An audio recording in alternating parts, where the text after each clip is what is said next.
हमारा साथे बानी जौन फिल्म चलता सिवान में फिल्म के शूटिंग चलता टे सिवान क्षेत्र के जौन मैरवा जीरा देई बा वही क्षेत्र में फिल्म के ढेर शूटिंग भइल बा। वो फिल्म के नाम है बेटी बनल विजेता। वो फिल्म के जौन सह नायक बानी कुणाल सोनी जी वो हमारा साथे मौजूद बानी। यहाँ के पटना घर है। यहाँ से जाना ली कुणाल सोनी जी की इतना बढ़िया भोजपुरी फिल्म बनत अटे यहाँ सिवान में, सिवान के खास करके जीरा देई के धरती पर जौन की संभवतः बिहार सरकार भी ये फिल्म के प्रोत्साहित कैले बा बनावे के। का माने कैसन फिल्म भाई? फिल्म एक थे बेटी के पर आधारित है ये फिल्म। और ये जो है फिल्म बेटी के जो पहले के जमाना में लोग घर में रखत रहन, लोग ओकरे आजादी ना देवत रहन, लोग पढ़ाई लिखाई से दूर रखत रहन, ओकरे ऊपर माध्यम ये फिल्म है। और पिछड़ा जाति के ऊपर फिल्म बनता है। हाँ, अच्छा ये बताएं कि पहले जो फिल्म के बात चलते जैसे फिल्म के बात आई तो हमने के दिमाग में मुंबई या फिर भारत के बड़का बड़का शहर के नाम आवे लगी। बिहार में एक शूटिंग होता कैसन लागत है रुआ? बहुत खुशी के बात बा कि अब बिहार सरकार भी सब्सिडी देवे लगल है।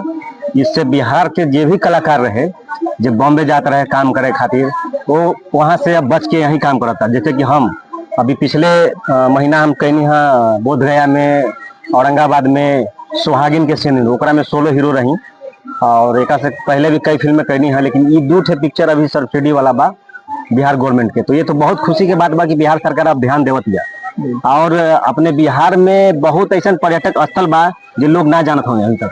तो हो सकेला फिल्म के माध्यम से सरकार के कहना नीति यही बा, यहाँ के जो भी पर्यटक है उसको आप सपोर्ट करिए, मतलब उसको आप दिखाइए फिल्म के माध्यम से। अच्छा का रउआ लागत है कि मैंने इसे दूर दराज से अगर ये फिल्म कोई जाता तो जौन देहात क्षेत्र में प्रतिभा बा जौन युवक के ओकरा कुछ फायदा हुई ऐसा फिल्म बनावला से?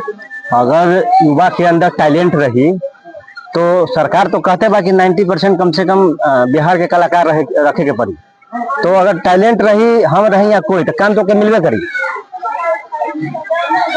अच्छा एक बार जौन जितना लोग भाई फिल्म के देखे खातिर का कहें कि माने लोग एकरा के अधिक से अधिक संख्या में देख? जी, अभी सरकार के एगो नया नीति आयल बा कि अश्लीलता बैंड बा कि अगर गाना केहू सुनी तो ओके अरेस्ट कर जाए। तो हमारा ये पर्सनली कहल बा सरकार से आपके चैनल के माध्यम से कि ये जो नियम बा सही बा, लेकिन ये नियम गायकों पे होके के चाहिए, राइटर पे होके के चाहिए। हाँ, तो इनमें अश्लील नहीं थे। और ये अश्लील अगर पिक्चर ना हाँ सब केहू देखी तबे अश्लीलता दूर होखी। चल बहुत बहुत धन्यवाद। बहुत बहुत धन्यवाद आपको भी।